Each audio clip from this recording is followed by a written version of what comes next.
ng 14th Infantry Battalion. Bilang sundalo, marami na akong napagdaanang operasyon mula sa bundok ng Samar hanggang sa mga liblib na sityo ng Mindanao. Pero may isang assignment na hanggang ngayon hindi ko pa rin malimutan. Hindi ko nababanggitin ang pangalan ng baryo bilang respeto sa mga taong nandoon at para maiwasan ang anumang gulo na posibleng magbalik. Kasama ko nga pala noon ang aking asawa na si Corporal Lira Ramirez. Kapwa sundalo, kapwa sanay sa hirap ng buhay. Pero higit sa lahat, siya ang babaeng kahit na anong lakas ko, hindi ko kayang tapatan sa tigas ng ulo. Matapang, palaban, at kung minsan ay mas matigas pa sa bakal kapag nakikipagtalo. Magkaiwalay sana kami ng assignment pero pinagsabay kami ng utos ng kampo. Temporary posting daw sa isang baryong matagal ng tahimik. Too quiet, sabi pa nga ng commanding officer namin habang nag-aayos kami ng gamit sa sasakyan. Noon, akala ko ay biro lang yon. Pero habang naglalakbay kami, napansin kong masyadong mapuno at liblib ang lugar na pupuntahan namin. Para bang unti-unti nang nawawala ang mga palatandaan ng kabiasnan. Wala ng poste ng kuryente. Bihira na ang bahay at puro masukal na ang kagubatan ang nasa magkabila ang gilid ng daan. Tahimik lang kami sa loob ng sasakyan. Pero maya-maya pa ay bigla akong napatingin kay Lira. Bigla niya kasi akong kinalabit. 6 na oras na tayo nasa daan, Marco ah. Nakamasid siya sa labas. Kita ko sa mga mata niya. Alerto siya. Ganito siya palagi kapag may nararamdaman siyang kakaiba. Hindi ko alam kung instinct ba yun bilang sundalo o simpleng pakiramdam lang ng babae. Teka nga, tama ba talaga tong daan natin? O kung may baryo ba talaga tayong pupuntahan? Hindi kaya niloloko lang tayo ng mga kasama natin? Napangiti ako sa tinura niya. Pero sumeryoso ako nang makita kong tumingin siya sa akin. Tama siya. Masyado nang matagal ang biyahe. Bakit naman gagawin sa atin yun? Siguro naman hindi nila gagawin biro ang pagkawala ng mga kasamahan natin. Standard verification lang daw to. Tignan natin kung sino may pakana. Kung mga rebelde ba o illegal logging activity. Ano? Illegal logging? Ano namang connect nun sa mga nawawalang tao? Saka bakit tayong dalawa lang ang ipinadala ngayon para mag-imbestiga, diba? Bakit nagtitipid na ba sila sa mga tao? Huwag ka na lang mag-isip ng kung ano-ano, Lira. Kaya siguro tayo lang ang pinadala. Ay, dahil hindi naman talaga delikado ang operasyon na gagawin natin. Magtanong-tanong na lang tayo sa mga residente kung anong alam nila. Yun lang, tapos pwede na tayong umuwi. Sana nga, ganun lang, Marco. Sana nga. Tumahimik ako at nag-concentrate sa aking pagmamaneho. Ilang sandali pa ay sumapit na kami sa paakyat na kalsadang puro liko. Napansin kong mas nakakatakot na ang daan. Pero binaliwala ko lang yon. Nagpatuloy ako sa pagdadrive. Hanggang sa wakas, sa dulo ng isang matarik na kurbada, nakita na namin ang isang lumang arko na halos gumuho na dahil sa kalumaan. May mga bitak na at halos mahulog na ang kalahati ng sementong pundasyon. Pinilit kong basahin ang nakasulat dito kahit natatakpan na ng mga gumagapang na baging at lumot. Sa gitna ng kalumaan nito, halata pa rin naman ang mga letra.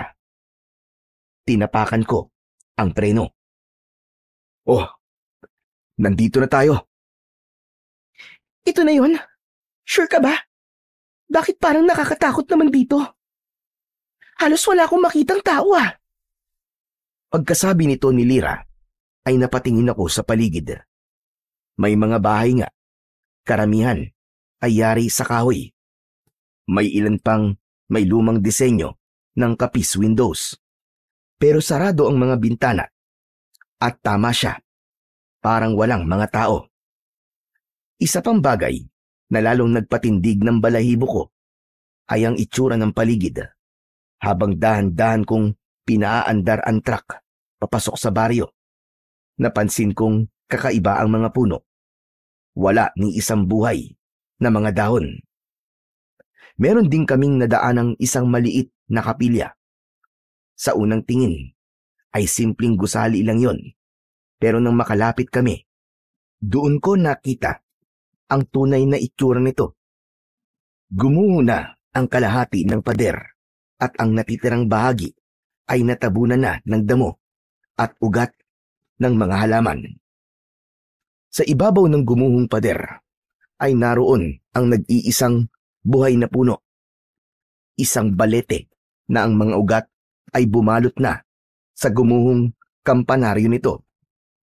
Marco, tignan mo yung pinto. Napatingin ako.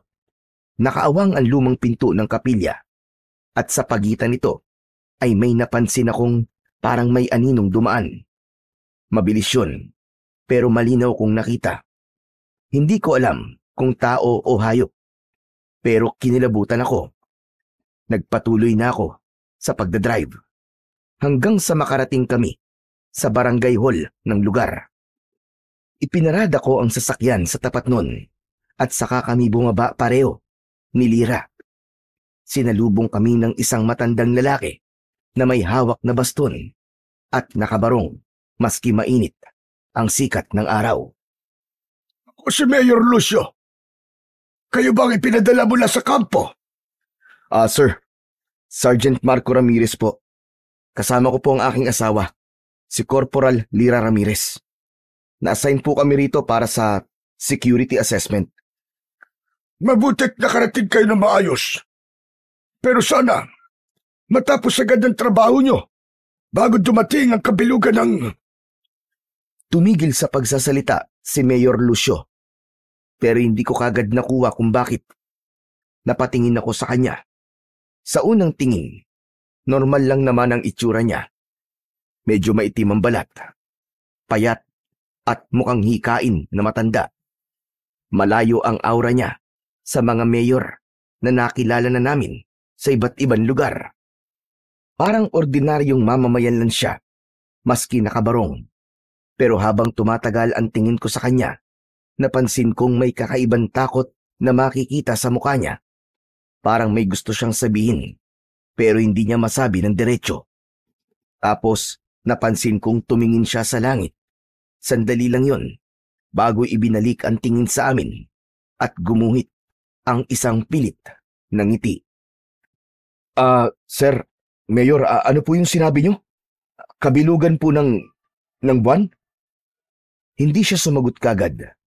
Tumingin muna siya sa paligid. Parang sinigurado na walang nakikinig. Makinig kayo sa akin. Kapag sumapit ang gabi, huwag kayong lalabas sa loob ng tutulugan nyo. Huwag din kayong lalapit sa parte ng gubat na yan, kahit na ano pa ang marinig nyo. Nagkakaintindihan ba tayo? May banta po ba ng mga rebelde, Mayor? Umiling si Mayor Lucio. Kita ko pang napabuntong hininga siya. Mahaba at tumingin siyang sandali sa gubat.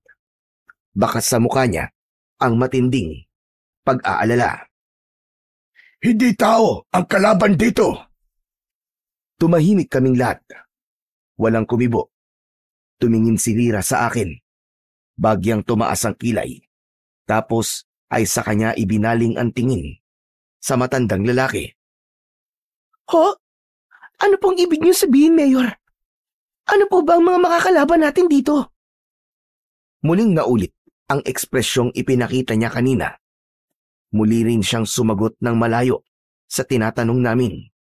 Hindi ko tuloy maiwasang makaramdam ng inis. Pero dahil sundalo kami, pinakalma ko ang sarili ko.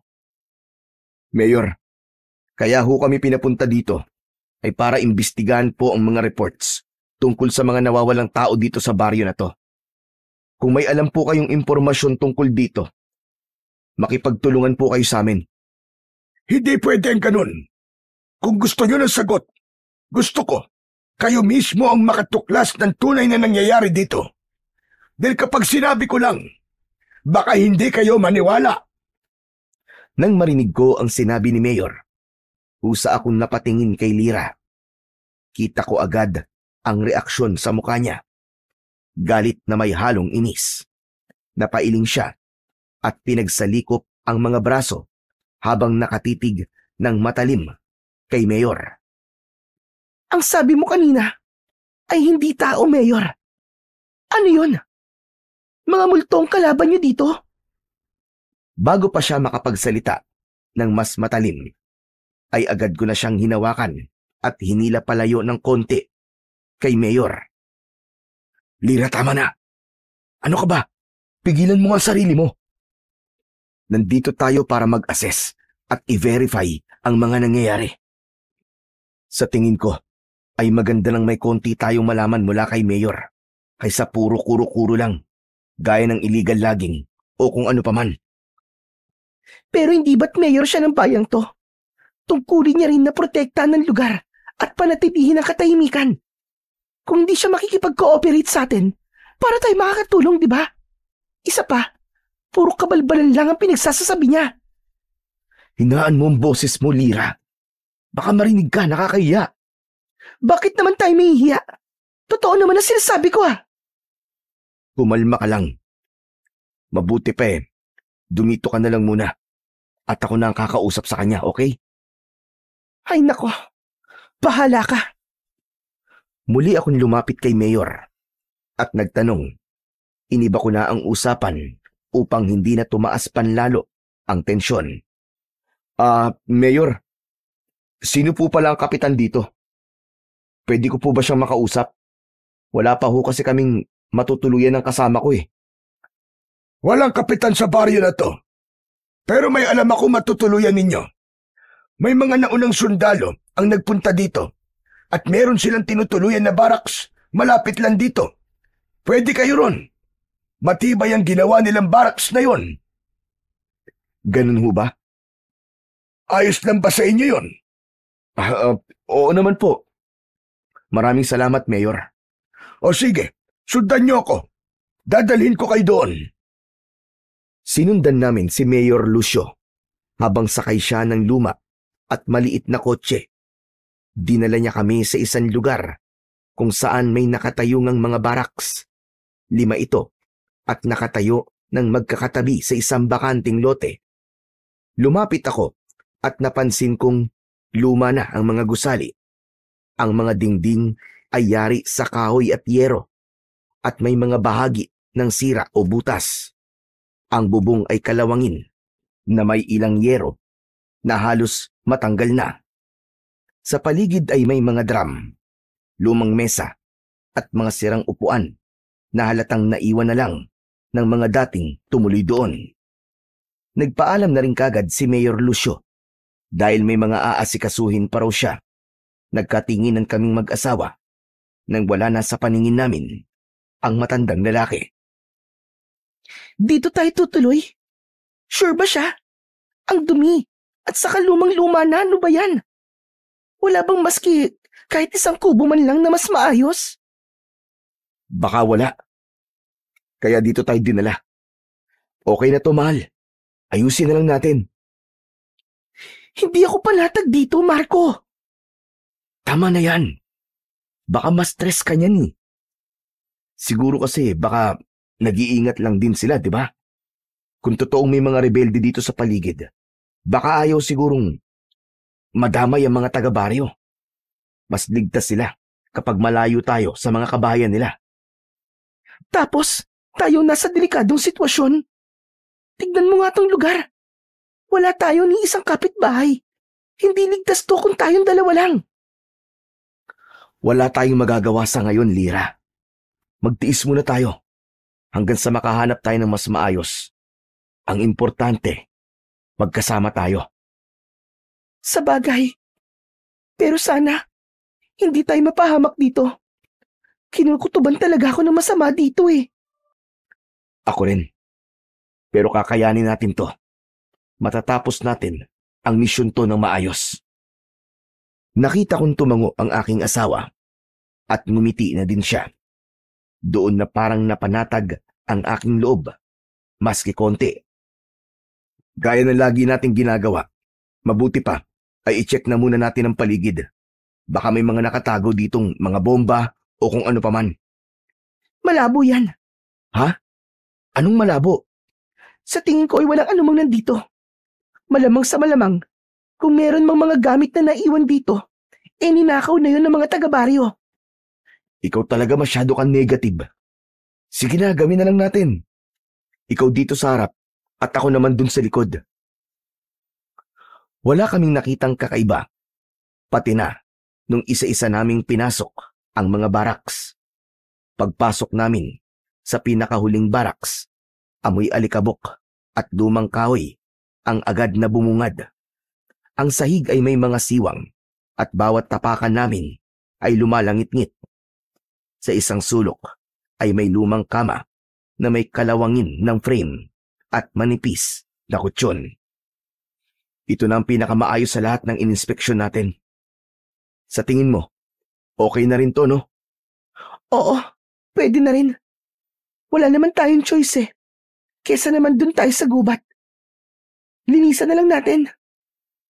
Ayos. Magbababa lang muna ako ng mga gamit natin sa sasakyan ha. Sige, at maghahanap lang ako ng pwedeng magamit natin dito panlinis. Muli akong naglibot sa lugar at may mga nakuha kong mga lumang tambo, walis tingting, mga lumang lamisita, may mini cabinet at iba pa. Inipon ko ang lahat ng yon at dinala sa napili naming tutuluyan.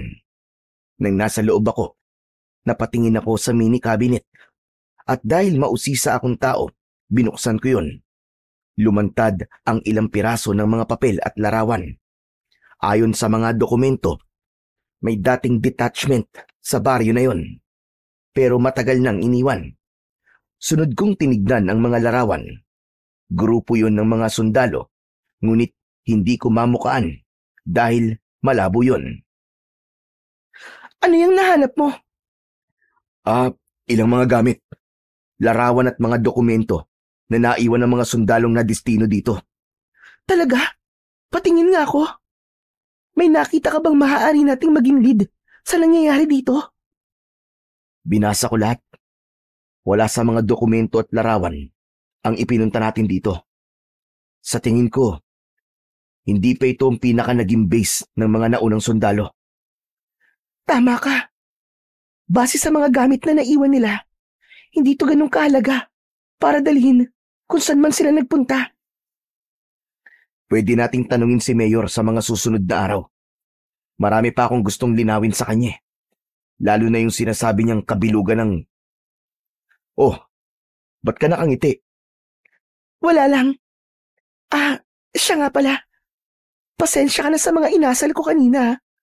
Sa totoo lang, habang ibinababa ko mga gamit kanina, napansin kong hindi naman talaga masama ang lugar. Saka, mukhang magiging bakbakan at adventure ang misyong ito para sa atin. Imagine, tayong dalawa lang nandito.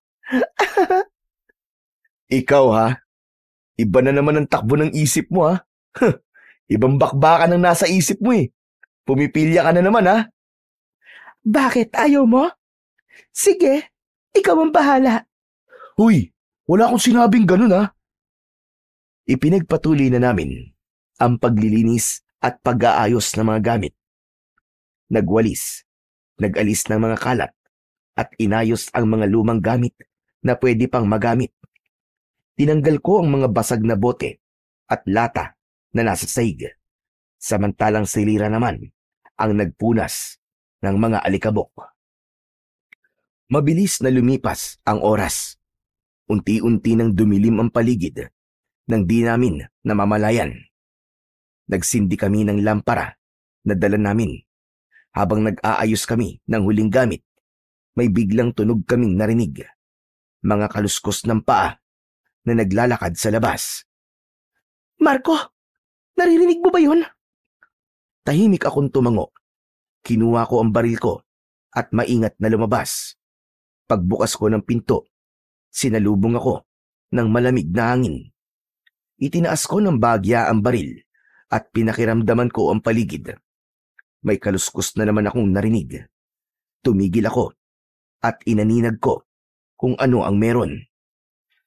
May tao ba dyan? May tao ba dyan? Walang sumagot. Pero sa dulo ng bakuran, nakita kong parang may gumalaw. Isang aninong hindi ko maaninag. Paglapit ko, biglang nawala. Hinanap ko pa siya sa paligid, pero wala na talaga. Inisip ko na lang na namalikmata lang ako ng mga oras na yon. Kaya naman pumasok na ako sa loob. Nakita ko si Lyra. Tahimik na nakaupo sa kama at naging kapansin-pansin ang kanyang pamumutla. Oh, okay ka lang ba? Anong nangyari sa'yo? Kinakabahan ako, Marco. Kanina kasi may kumatok dyan. Dyan oh, sa bintanang yan. Tinuro ni Lyra. Ang bintanang nakabukas na. Agad akong lumapit doon at sinilip ang labas. Wala akong makitang kakaiba bukod sa dilim ng kapaligiran. Kaya naman, isinara ko na uli ang bintana. Ano? Paanong may kumatok? Mahina lang, 3 beses. Pero nang buksan ko ang bintana, wala akong nakita. May naiwan lang sa sahig. Tignan mo nga kung ano yan. Dahan-dahan akong lumod at pinulot ang bagay na yon. Isang kuko. Mahaba, magaspang at tila mula sa hayop. Amoy bulok din ito. Bigla akong napahawak ng maigpit sa aking baril. Baka sa mabangis na hayop nang galing to. Sinabi ko lang naman yon para hindi na masyadong matakot ang asawa ko.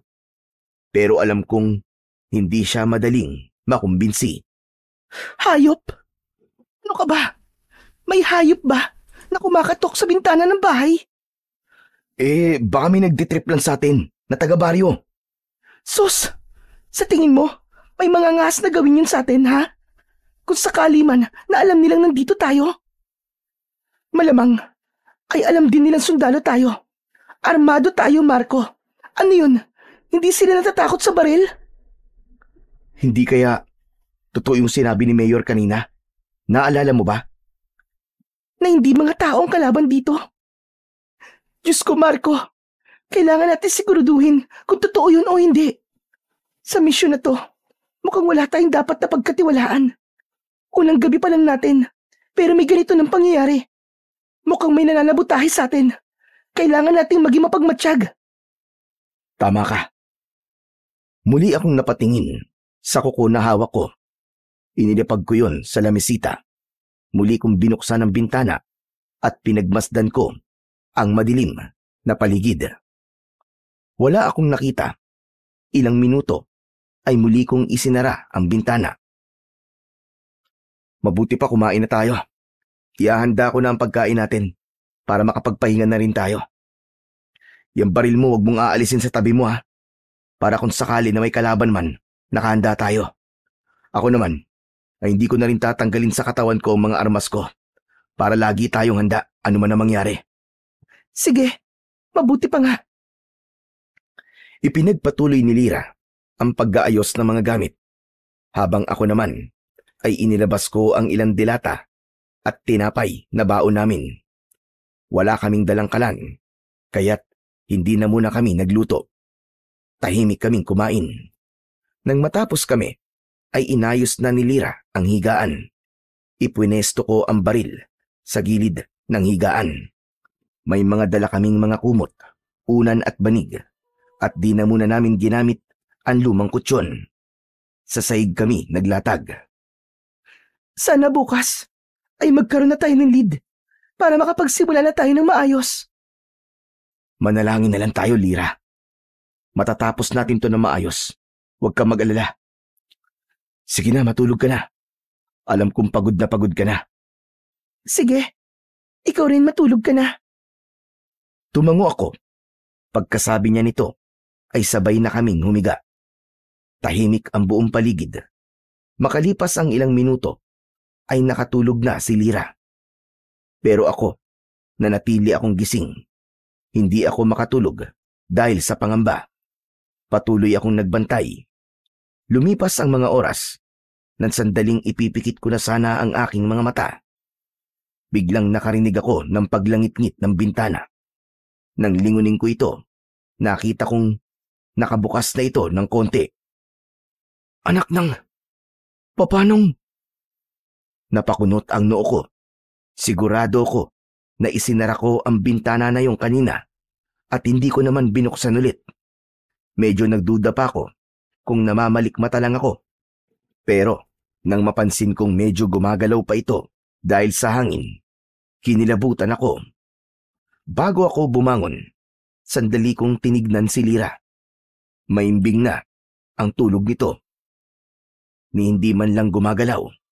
Hindi ko na siya ginising, kaya dahan-dahan akong tumayo. Nilapitan ng bintana at isasara na sana. Pero bago ko mailapat yung pansara, bigla kong napansin na may dumaang anino sa labas. Parang tao, pero hindi. Mabilis lang yon. Ano ba yun? Sinulyapan ko si Lira. Natutulog pa din. At sa hindi inaasahan, biglang umihip ang malamig na simoy ng hangin. Kinilabutan ako. Kahit makapal ang suot ko, hindi ko maiwasan ang mapayakap sa aking sarili dahil sa sobrang lamig na nararamdaman ko. Napatanaw tuloy ako. Sa buwan, hindi pa ganap ang kabilugan nito, ngunit may hatid na itong nakakatakot na aura at hindi na komportabling pagmasdan. Bigla akong napailing. Anong meron sa baryo na to? Bakit ganito? Pagkatapos kong mabulong ang mga salitang yon, napabuntong hininga ako. Isinara ko ulit ang bintana at tumiga. Pinilit kong ipikit ang mga mata ko, pero wala. Hindi talaga ako dalawin ng antok. Panay ang lingon ko sa pader, sa kisame, sa saig, kahit saan. Para kasing may kung sinong biglang lalapit o susugod. Siguro, dala na rin ng pagiging sundalo ko. Laging alerto, kahit tahimik, ang paligid. Hindi ko na namalayan kung anong oras na ako nakatulog. Basta't pagdilat ko, parang ang bigat-bigat ng katawan ko. Para bang binuhusan ako ng malamig na tubig. Si Lira ay tahimik pa rin nakahiga sa tabi ko. Maigpit ang pagkakayakap sa kumot, kahit hindi na ganun kalamig ang umaga. Gusto kong isipin na panaginip lang ang lahat ng nangyari kagabi. Ang anino, ang bintanang bumukas mag-isa. Pero hindi yun panaginip. Kasi pagbangon ko, nakita ko pa rin sa lamisita ang kuko. Mahaba, matulis, at kulay itim.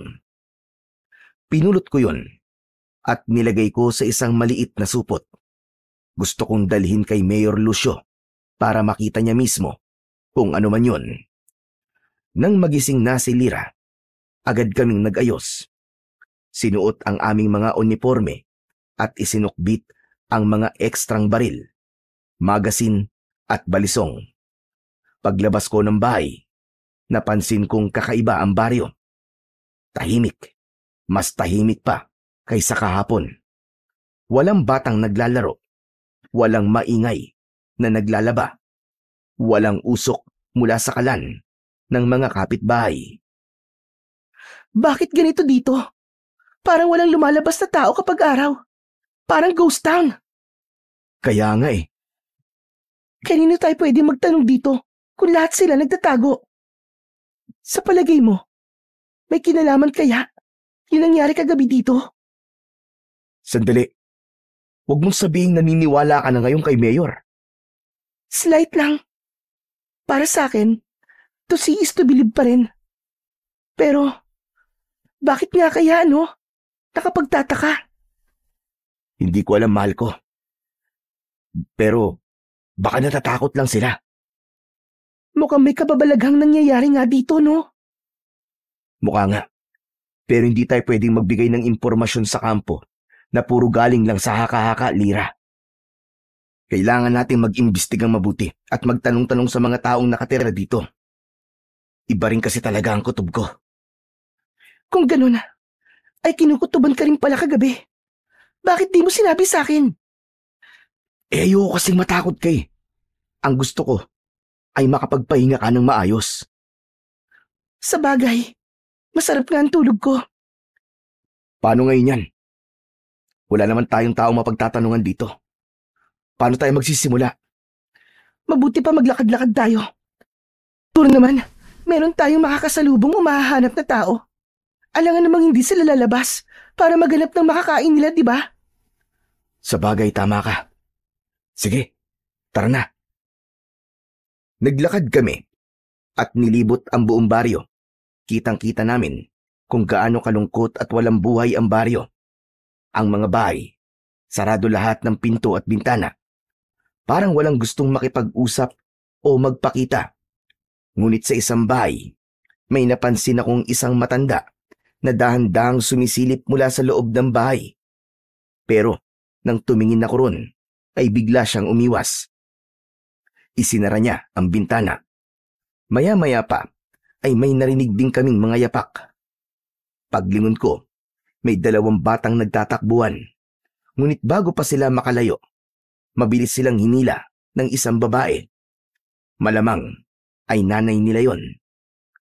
Isinara niya kagad ang pinto, sabay kalansing ng kandado.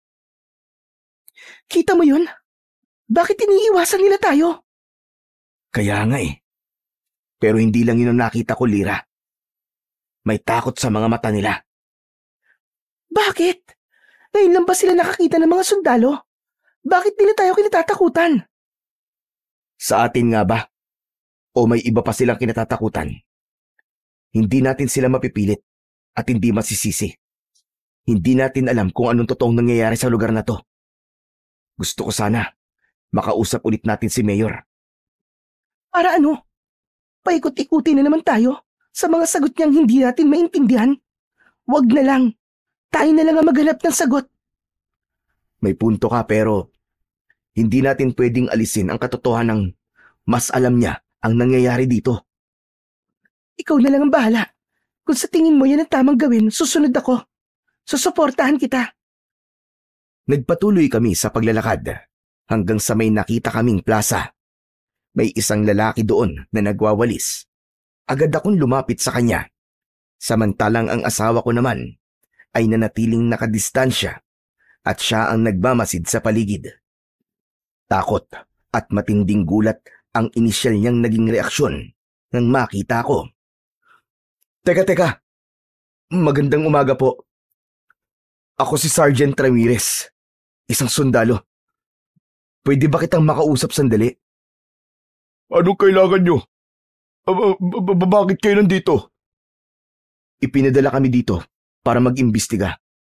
Gusto naming malaman kung ano nangyayari sa sundalong ipinadala dito. 3 buwan nang nakakaraan. Baka may alam ka tungkol doon. Matutulungan mo ba kami? Sir, umalis na ho kayo. Huwag niyong sayangin ang buhay niyo dito. Umalis na kayo, sir. Ano? Sandali lang. Ano bang ibig mo sabihin? Hindi kayo dapat nandito. Lahat ng mga pumapasok dito ay hindi na nakakalabas ng buhay. Ano? Anong ibig mo sabihin? Teka, may alam ka ba? Wag ho ako ang tanungin niyo, sir. Kundi si Mayor. Si Mayor? Nakausap na namin siya eh. Pero wala siyang naging matinong sagot sa amin. Hindi na ako magtataka. Marahil ay natatakot din siya. Natatakot? Saan naman? Muling nagbago ang ekspresyon ng lalaki. Panayanlinga niya sa paligid na animoy may kinatatakutan. Yun din ang ginawa ko. Nilibot ko ng tingin ang buong kapaligiran. Pero wala naman akong nakitang kakaiba bukod sa mga taga-baryo na iwas sa amin. May kinatatakutan ba kayo dito? May pumipigil ba sa inyo para magsalita? Wala po ko sasabihin anuman, kundi ang balaan kayo, sir. Umalis na lang ho kayo dito habang hindi pa huli ang lahat. Hinawakan ko siya sa balikat at naramdaman ko ang bahagya niyang pag-igtad. Batid kong may alam sila, pero pareho silang ayaw magsalita.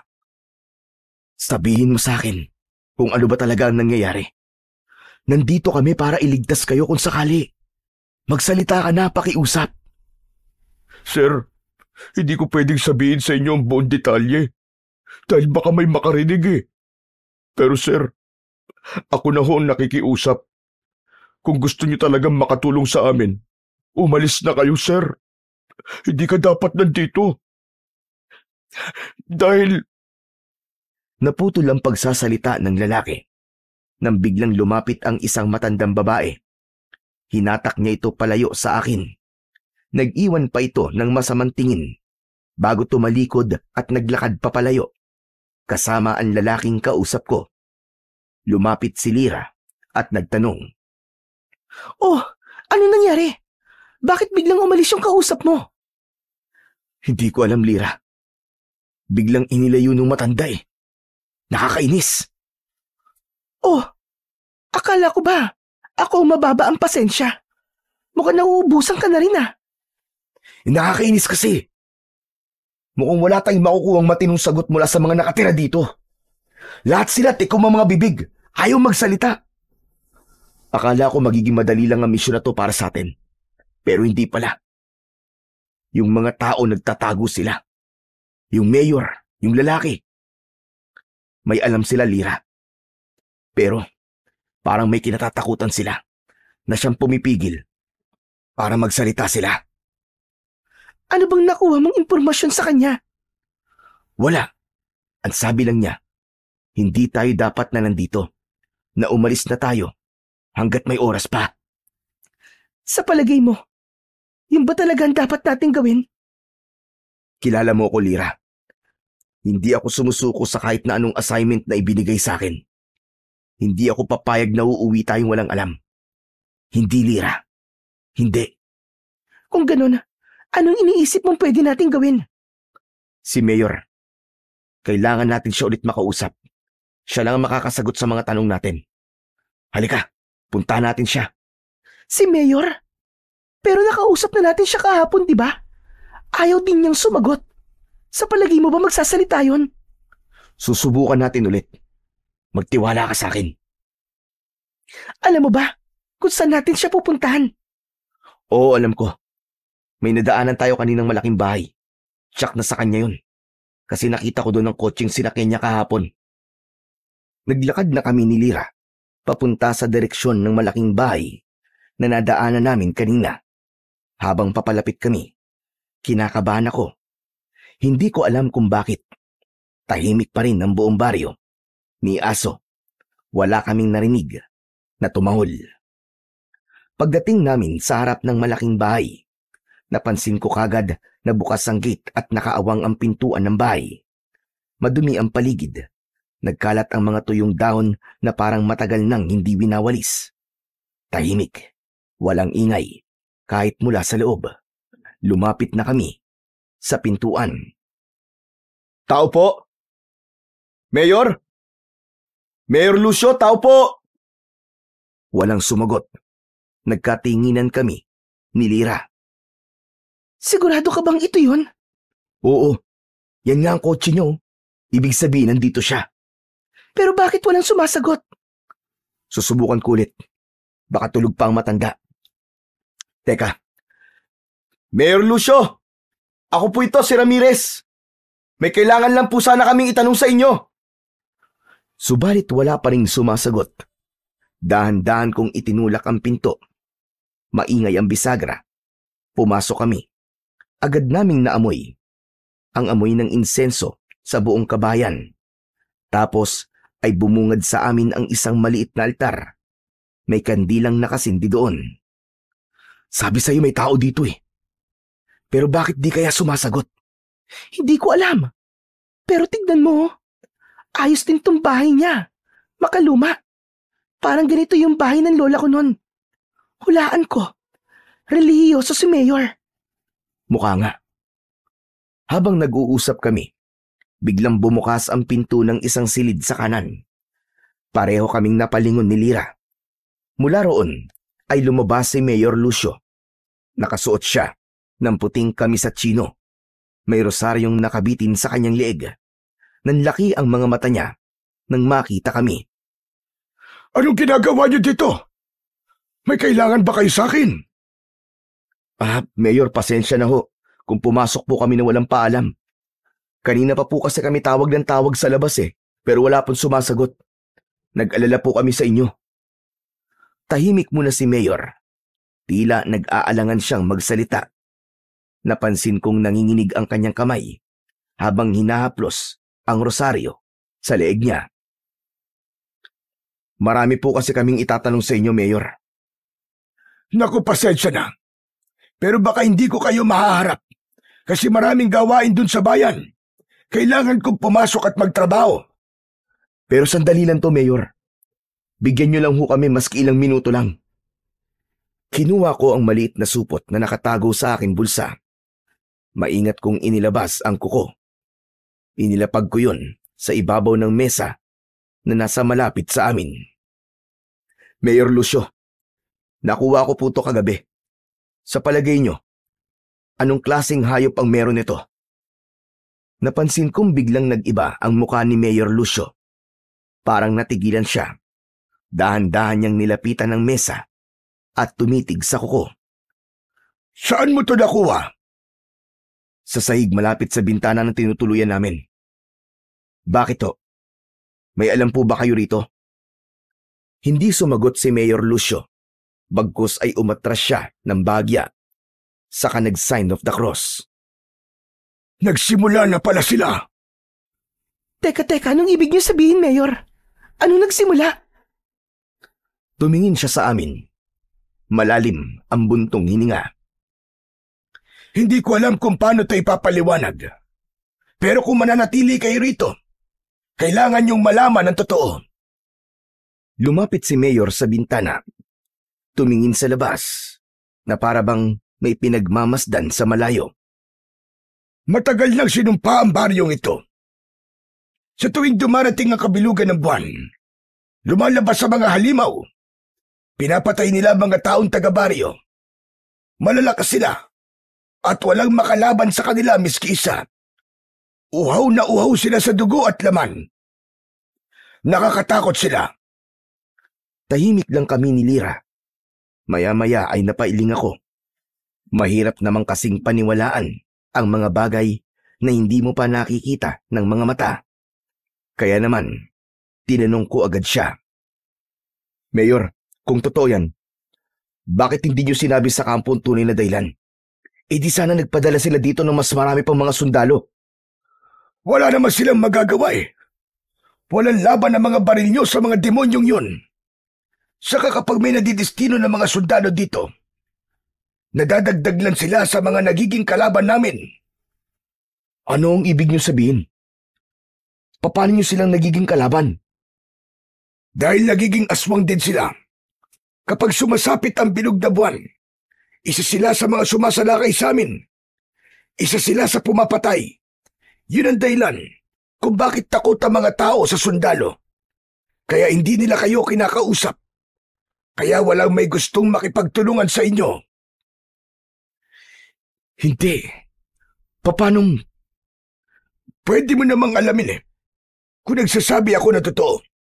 Hintayin mong dumating ang bilog na buwan at malalaman mong nagsasabi ako na totoo. Pero kung ako sa'yo, umalis na kayo ng asawa mo. Huwag nyo nang hintayin ang gabing yon. Lalo na at isa kang Ramirez. Sandali. Ano naman pong kinalaman ng pagiging Ramirez ko dito? Ang ibig ko sabihin ay isa kang sundalo. Ay, pasensya ka na. Iba na sabi ko.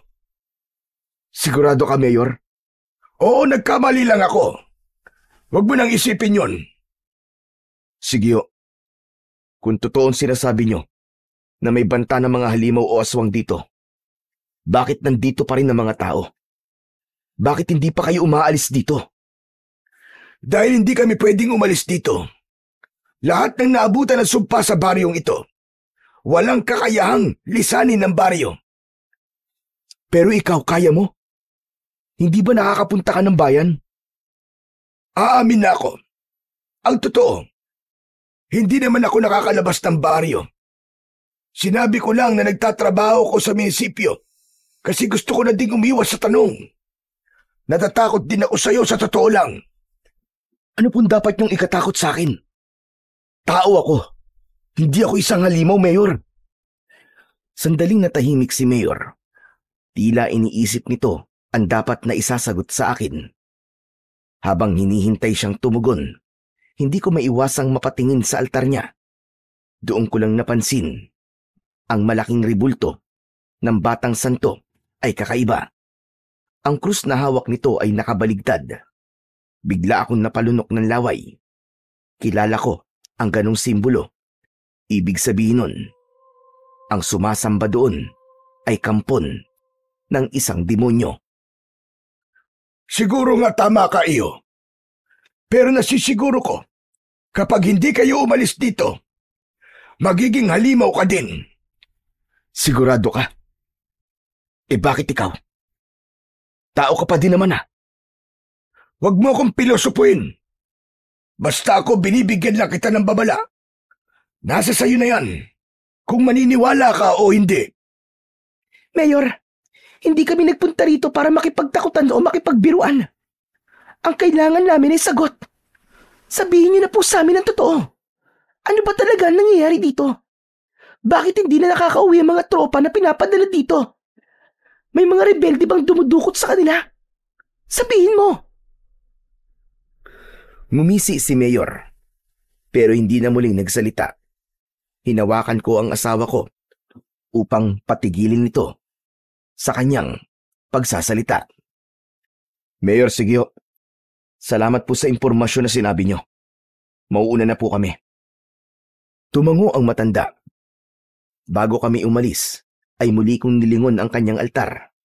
Sa pagkakataong yon, hindi na nakabaliktad ang hawak na krus ng Batang Santo. Napalunok akong muli ng laway. Muli akong nagpaalam sa matanda. Sigio, dumaan lang po talaga kami para iwan po ang bagay na yan. Pagtutukoy ko sa kakaibang kuko na nakita namin kagabi. Nang damputin yun ni Mayor, naglakad na kami palapit sa pintuan. Aalis na kagad kayo. Gusto niyo bang magmerienda muna o mag-agahan? Salamat na lang po, Mayor. Aalis na po kami ni Lira. May pupuntahan pa po kami at mga dapat na ayusin. Hindi na ba talaga kayo aalis? Tumango ako at doon ko nakitang nawala na ng tuluyan ang pilit ng ngiti ng matanda. Hinawakan ko ang kamay ni Lira at inakay siya palabas ng bahay na yon. Nang makalayo kami ng konti, ay saka pa lang kami parehas na nakahinga ng maluwag. Ano yun, Marco? Ano nangyari? Hindi ko maintindihan Ang weird. Hindi ko rin alam, Lira. Pero ako man nagtataka rin. Alam mo bang may napansin akong kakaiba kanina? Ano yun? Agad kong ikinuwento ang mga nakita ko. Ang baligtad na krus sa ribulto na nasa altar ni Mayor. Nanlaki ang kanyang mga mata nang marinig yun. Anak ng putya. Mukhang may sa demonyo yata ang Mayor na yun Ano sa tingin mo? Aalis na ba tayo dito, Marco? Napaisip talaga ako sa tanong na yun ni Lira.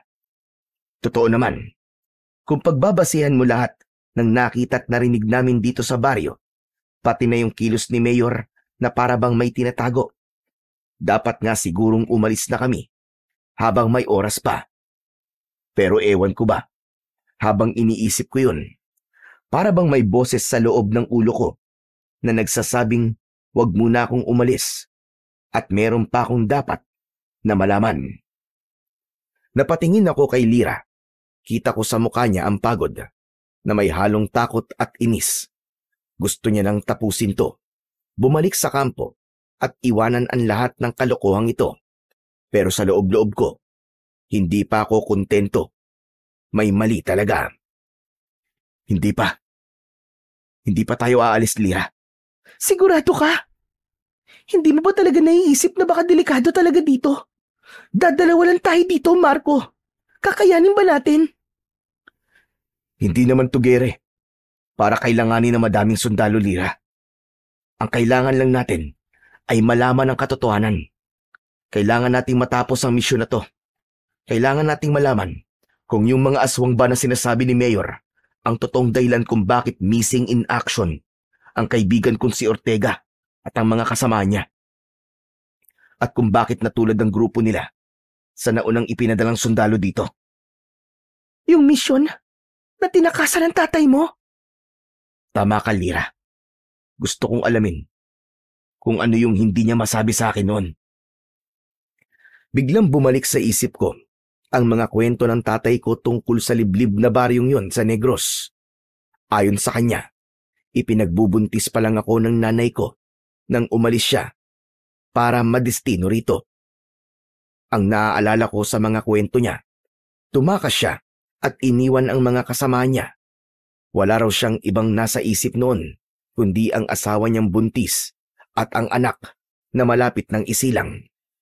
Iniwan niya ang kanyang mga kabaro sa gitna ng misyon.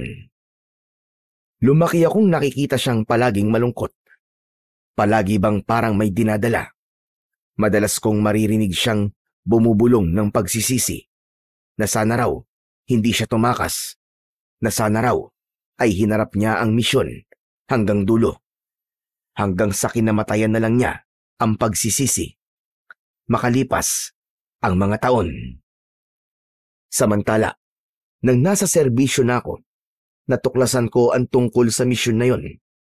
Wala palang nakakaalam na nakauwing buhay ang tatay ko. Mula kasi nang nanggaling siya sa baryong ito, hindi na siya nagpakita sa kanilang kampo. Hindi na siya bumalik sa serbisyo. Kaya nga, nang mapag-usapan ang tungkol sa misyong yon, lingid sa kaalaman ni Lira, ay nagboluntaryo ako na kami na ang sasabak sa misyon. Gusto kong malaman ang sagot kung bakit naging ganun ang tatay ko. Anong plano mo ngayon, Marco? Dito lang muna tayo. Hindi tayo aalis sa lugar na to hanggat walang sagot sa mga tanong natin. Sigurado ka na ba talaga dyan? Maski alam mo lang delikado para sa ating dalawa. Araw-araw naman tayo nalalagay sa peligro eh. Walang pinagkaiba yun dito. Tahimik lang si Lira. Kita kong napapailing siya at pinisil ang sinturon niya kung saan nakasabit ang baril. Alam mo bang parang sa pelikula yung sinasabi mo? Sa ganyang mga eksena, laging yung matigas ang ulo ang unang napapahamak. Napangiti ako nang marinig ang sinabi niyang yon. Hinawakan ko siya ng marahan sa pisngi. Kung parang pelikula nga ito, huwag kang mag-alala kasi makakaligtas tayo. Tayo ang bida eh. Ay nako, bahala ka nga. Pero pag may nangyari sa ating masama, ikaw talaga ang sisisihin ko ha. Oo na. Ako na ang sisihin mo kapag may masamang nangyari sa atin. Pero Lira, bigyan mo ko maski 2 o 3 araw pa. Kapag walang progress sa investigation natin, saka tayo umalis. Pero sa susunod na gabi, kabilugan na ng buwan, Marco. Nakita ko sa kalendaryo. Kung totoo ang sinabi ni Mayor, baka nga hindi na tayo makalabas dito ng buhay. Hindi natin malalaman ang sagot kung aalis tayo kagad. Saka, pakiramdam ko talaga ay dapat may gawin tayo, Lira. Yung mga tao naaawa ko sa kanila. Hindi natin sila pwedeng talikuran. Kailangan natin silang mapalaya sa takot na nararamdaman nila. Ikaw ang bahala, Marco. Kung ano man ang desisyon mo, dun ako. Pero pag-isipan mo dito, Marco. May oras pa tayo. May pagkakataon pa para umalis. Pagkatapos ng usapan naming yon, naglakad na kami pabalik sa barracks. Tahimik lang kami pareho habang naglalakad. Pagdating namin sa barracks, agad akong nagkumpuni ng mga sira. May ilang parte ng bubong na tinapalang ko ang mga butas. Pinukpok ko din at pinatibay ang mga dingding. Habang abala ako sa pagkukumpuni, ay napansin kong bitbit ni Lira ang mga gamit niya sa pagluluto. Aayusin ko lang tong lutuan natin, ha? Tumangulang ako at ipinagpatuloy na ang aking ginagawa. Nakita ko siyang nag-ayos ng 3 batong malalaki at yun ang ginawa niyang kalan. Maingat siyang nagsalansan ng mga tuyong sanga at sinindihan yun gamit ang ilang piraso ng papel at posporo. Tapos ay dahan-dahang hinipan hanggang sa lumakas ang apoy. Ilang sandali pa ay inilabas na niya ang mga kaldero at kaserola namin. Nagtakal na siya ng bigas at nagsaing. Nang matapos yun, ay naamoy ko ang amoy ng bawang at sibuyas na kanyang binabalatan at pagkatapos ay ginayat. Aba, ayos siya na. Ang galing talagang dumiskarte ng misis ko. Siyempre, mas mahirap kalabanin ng gutom kaysa sa aswang, ano? Natawa na lang ako sa sinabi niya. Pagkalipas ng halos 1 oras, ay inihanda na ni Lyra ang lutong pagkain. Ginisang sardinas na may itlog ang ulam namin. Halika na, kumain na tayo. Wow, ang bango ah! Saka mukhang masarap. Naglagay siya ng kanin sa plato. Sabay nilagyan niya ng ulam. Tahimik kaming kumain. Nang matapos kaming kumain, inayos na ni Lyra ang mga pinagkainan. Ako naman, binuhusan ko ng tubig ang apoy para mapatay ito. Nang mapatingin ako sa gubat, parang may nakita akong kumikidlat mula sa malayo. Naku, mukhang uulan yata. Kaya nga eh. Mabuti at naayos mo na ang bubong. Siguro naman, hindi tayo mababasa ng ulan. Hindi yan. Tinapalan kong maigi. Samantala, nang malapit ng lumubog ang araw, pumasok na kami sa loob ng barracks. Agad na hinarap ni Lyra ang baril niya at inabala ang sarili sa paglilinis nito. Napansin kong nanginginig ang mga kamay niya. Marahil ay nag-aalala siya dahil magdidilim na naman. Matulog na tayo, mahal ko. Maaga tayong mag-iikot bukas eh. Tumangulang siya at ipinagpatuloy ang kanyang ginagawa. Ako naman ay nahiga na. Tahimik sa labas. Ilang minuto pa, may narinig kaming mga kaluskos sa labas. Parang may naglalakad. Dahan-dahan akong bumangon. Napahawak ako sa baril ko. Tapos ay biglang may kumatok. 3 beses. Sino yan? Walang sumagot. Huminga ako ng malalim. Muli akong nagtanong kung sino siya, pero tahimik pa rin. Hindi ako natatakot sa'yo kung sino ka man. Huwag kang ganyan. Kundi malilintikan ka talaga sa akin. Hindi ako nagbibiro. Marco, tulungan mo ako. Bigla kaming natigilan ni Lyra.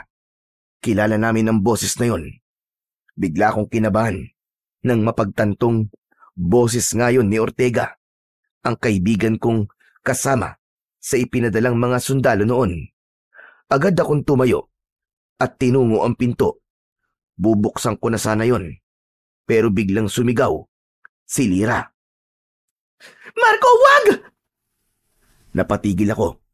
Paglingon ko, nakaturo si Lyra sa ilalim ng pinto habang hawak rin ang kanyang baril.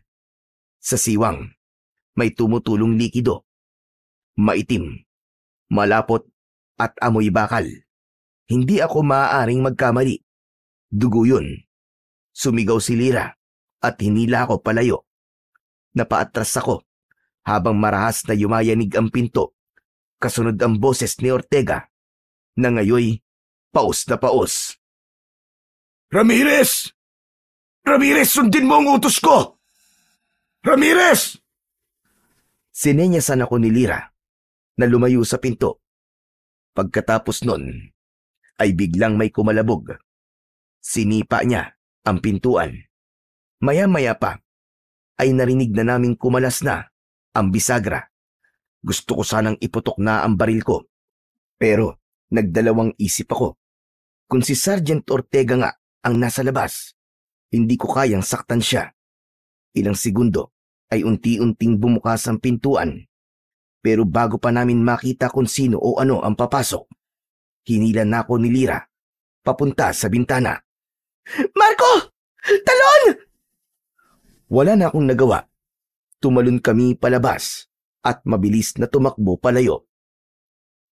Teka lang! Bakit ba tayo tumatakbo? Bakit di natin siya harapin? Delikado, Marco! Hindi tayo handa sa ganong klase ng kalaban! Pero, wala nang pero! Kailangan natin makahanap na matataguan! Nagpatuloy kami sa aming pagtakbo. Napadpad kami sa kung saan. Hindi na namin alam hanggang sa may nakita kaming mga kubo. Mabilis kong kinuha ang maliit na flashlight na nasa aking bewang at inilawan ang mga yon. Isang lumang kubo ang agad na nakaagaw ng aking pansin. Sa paligid kasi nito ay may mga nakakalat na baril at mga magasin. Tignan mo, Lyra. Mukhang may tumirang sundalo dito. Mukha nga. Pero, nasan sila? Hindi ko alam. Tara, tignan natin. Pagpasok namin sa loob ng kubo, nakita namin na magulo at makalat ang mga gamit na naroon.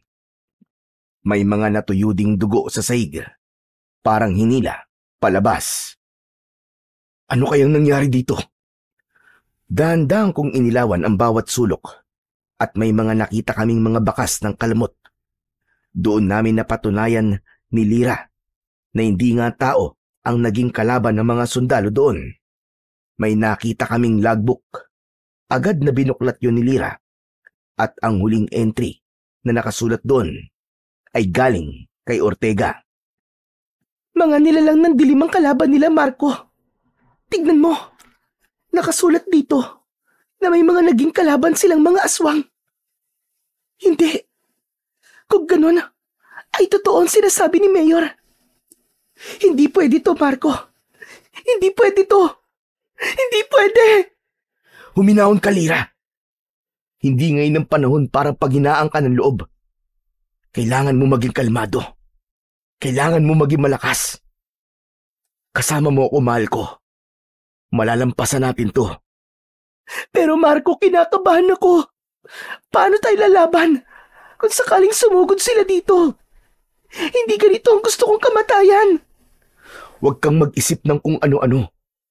Bukas na bukas, aalis na tayo dito, pangako yan. Niyakap ko si Lyra.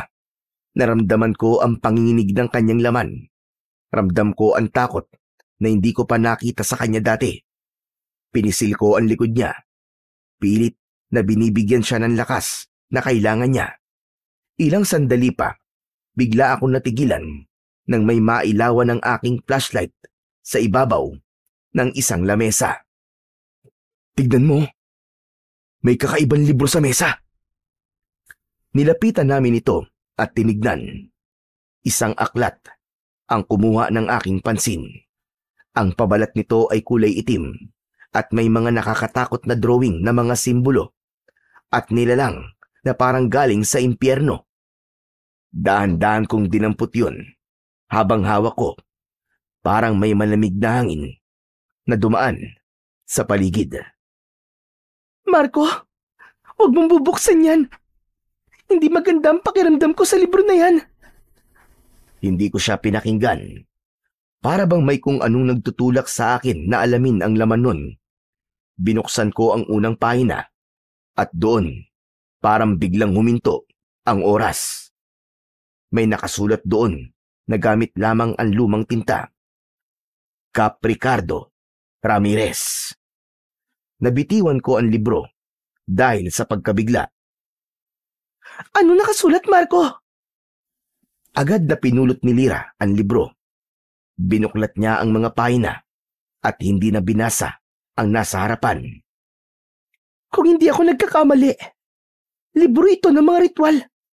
Nakasulat sa wikang Latin. Nakakita na ako ng ganito dati.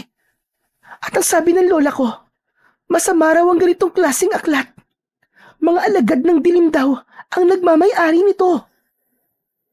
Hindi ako nakasagot kagad kay Lyra. Napaupo ako sa sahig. Sa isip ko, bumalik lahat ang mga alaala ko sa tatay ko. Yung mga gabi na nakikita ko siyang nagsasalita ng mag-isa. Yung umiiyak siya sa may beranda at yung mga panahon na paulit-ulit niyang sinasabing may malaki siyang pagkakasala. Parang napagdugtong-dugtong ko ang lahat. Pero hindi ko muna sinabi yon kay Lyra. Ayokong maguluhan siya. Ayokong matakot siya sa akin. Inagaw ko ang libro sa kanya at itinapon ko yon sa isang sulok. Tama ka. Aklat nga yan ng mga ritual. Mga masasamang ritual. Kaya wag mo nang pulutin.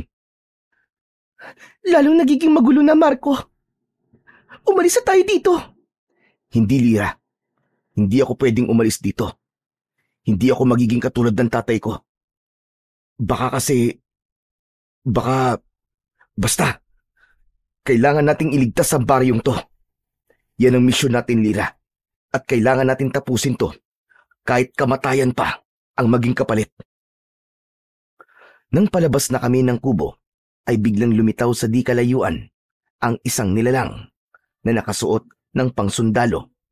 Inilawan ko siya ng dala kong flashlight at nagulat ako sa aking nakita. Sergeant Ortega? Mabilis kaming lumabas ni Lyra sa kubo. Muli sana kaming tatakbo, pero humarang siya sa daraanan namin. Doon ko nakita ng malapitan ng itsura niya. Maputla na ang kanyang balat. Namumula ang kanyang mga mata. At bawat paghinga niya ay may lumalabas na singaw ng usok. Mabaho din ang kanyang amoy. Ramirez! At sa isang iglap, bigla siyang tumalon palapit sa amin. Mabilis, parang kidlat.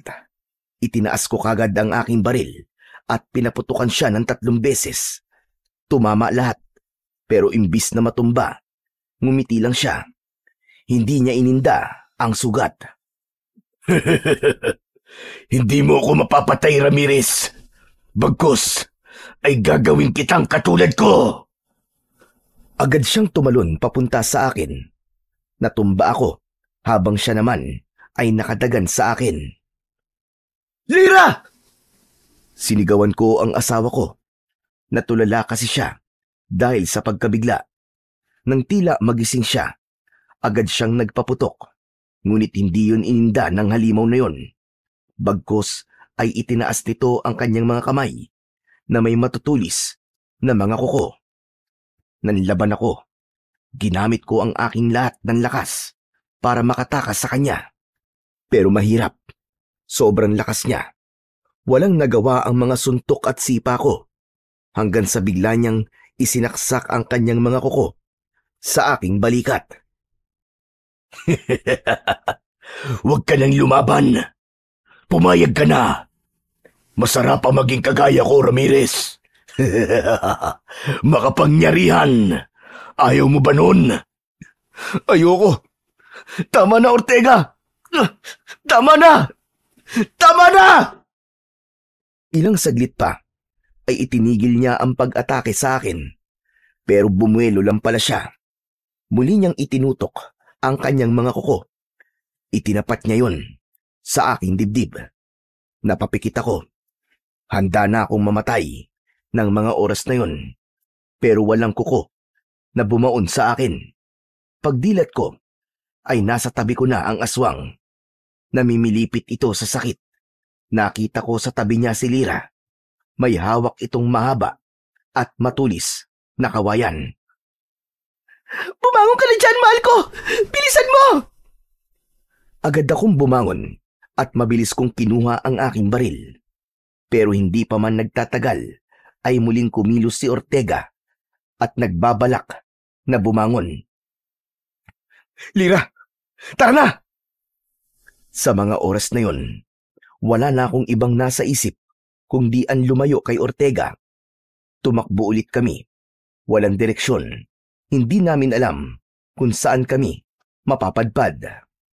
Hawak ko ang kamay ni Lyra habang patuloy kaming tumatakbo sa putikang daan. Pilit na nilalabanan ang sakit, kaba at pagod. Sa likod namin, nakasunod si Ortega. Marco! Saan tayo pupunta? Tuloy lang. Baka sakali makalayo tayo dito.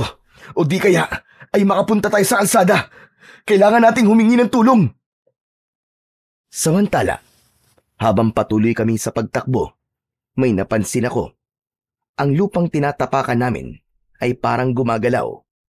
Para bang may gumagapang sa ilalim nito. Bigla kaming natigilan at nakita namin.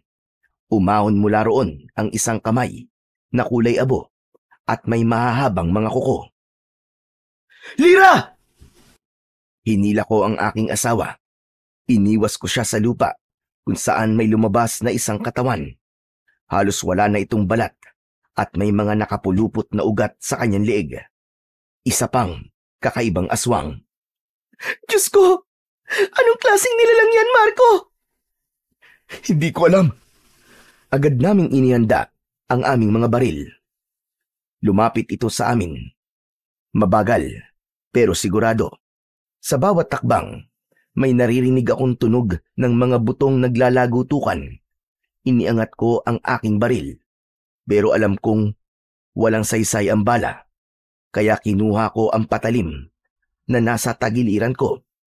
Paglapit ng nilalang, sinaksak ko ito sa dibdib. Walang dugo. Sa halip, usok ang lumabas.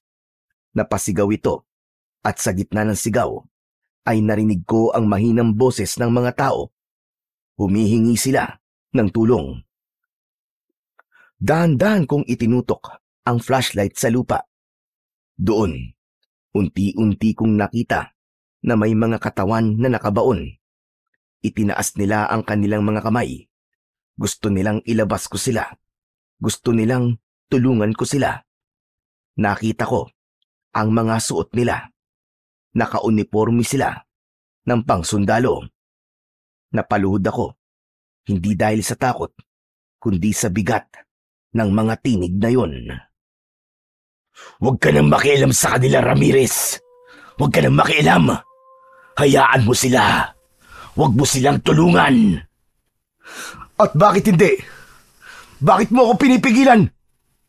Kailangan sila dyan para maipagpatuloy ang sumpa ng baryong ito. Ang kanilang mga kaluluwa hindi dapat mapalaya. Anong pinagsasasabi mo? Ikaw ba may gawa nito, Ortega? Pinatay mo mga kasamahan natin? Hindi ako ang pumatay sa kanila. Mga aswang. Sila ang pumatay. Ngunit, isa kang aswang. Hindi. Isa kong isinumpa, Ramirez, dahil pinakialaman ko ang aklat ng mga ritual. Ginawa ko yun para maipagpatuloy ang... Kaya pala natatakot ang mga tao dahil ikaw ang gumawa ng sumpa. Hindi ako ang gumawa ng sumpa. Ang tatay mo ang nagsimula ng sumpa sa baryo na to, Ramirez. Isang sumpa na bigla niyang iniwan at di tinapos. Ako lang naman ang bumuhay muli sa sumpa nang mapadpad kami dito. Malaking tulong ang librong yon ng mga mahika at orasyon. Binuhay mo ang sumpa? Mahigit 3 dekada nang nasa ilalim ng sumpa ang baryo na to. Sinimulan ito ng tatay mo, kasama ang 10 mangkukulam. Tumigil sandali si Ortega sa pagsasalita. Napansin kong sumilip ang liwanag ng buwan sa pagitan ng mga puno. At nang masinagan si Ortega, huminga ito ng malalim. Para bang ninanamnam niya ang liwanag na yon. Nakita ko siyang ngumisi. Samantala, habang nananahimik siya, sinenyasan ko si Lira. Napansin ko na kasi na nasa likod lang pala kami ng simbahan sa bungad ng baryo. Itinuro ko yun sa kanya. Agad kaming tumakbo patungo doon. Hangad namin na makalabas na ng baryo. Wala na kaming pakialam sa mga gamit namin. Ang mahalaga sa amin ng mga oras na yon ay ang aming kaligtasan. Hindi sumunod sa amin si Ortega. Ngunit nang matapat na kami sa simbahan, biglang gumalaw ang mga baging sa balete. Pumulupot yun sa mga paa namin. Sigaw kami ng sigaw ni Lira Dinala kami ng mga baging na yon sa loob ng gumuhong simbahan. Agad na napansin ko ang harap ng altar nito kung saan naroon ang isang malaking itim na krus. Nakabaligtad ito at sa mismong katawan nito ay may mga nakasulat na pangalan. Nakita kong nakasulat doon ang aking apelido. Biglang parang lumabo ang paningin ko. Napahawak ako sa ulo ko habang mabilis na nabubuo sa isip ko ang katotohanan na may kinalaman nga talaga ang tatay ko sa sumpa ng baryo. Nanginig ang mga kamay ko. Marco, anong meron? Ayos ka lang ba? Hindi ko siya sinagot. Bagkus ay nakatitig pa din ako sa krus. Maya-maya pa ay biglang lumindol. Tapos ay may nakita kaming itim na usok na lumabas mula roon. At ang usok na yon ay naghugis tao. Sergeant Ortega! Ako nga, Ramirez. Ngayon narito ka na. Maaari na nating ituloy ang ritual para magpatibay sa sumpa. Ritual? Anong ritual ang itutuloy? Ang dugo ng isang Ramirez. Yun ang kailangan para mapagtibay ang sumpa sa baryong ito. At sa tingin mo ba'y makikipagtulungan ako sa'yo? Kung ang dugo ko magpapatibay sa sumpa, hindi ko gagawin yan. Tutulungan ko mapalaya ang mga taga-baryo. At bakit mo naman gagawin yun? Susuwayin mo ba ang ritual na sinimulan ng tatay mo? Huwag mong isasali dito ang tatay ko, Ortega! At bakit hindi? Siya ang nagpasimuno nito. Siyang nakipag-usap sa mga magkukulam para ikulong ang mga taga-baryo. Biglang natigilan si Ortega nang marinig ang isang malakas na putok ng baril. Pinaputukan siya ni Lira sa dibdib. Huwag na kayong magsayang ng bala. Hindi ako namamatay sa baril. Wala akong kamatayan. Makinig ka sa akin, Ramirez. Tapusin mo na ang ritual. Tapusin mo na! Biglang nandilim ang lahat. At sa sandaling yon, parang hinigop kami ng lupa. Nahulog kami sa kailaliman ng simbahan.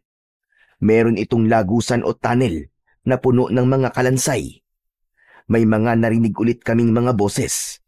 Humihingi sila ng tulong sa akin. Dahan-dahan kaming naglakad sa tunnel na yon.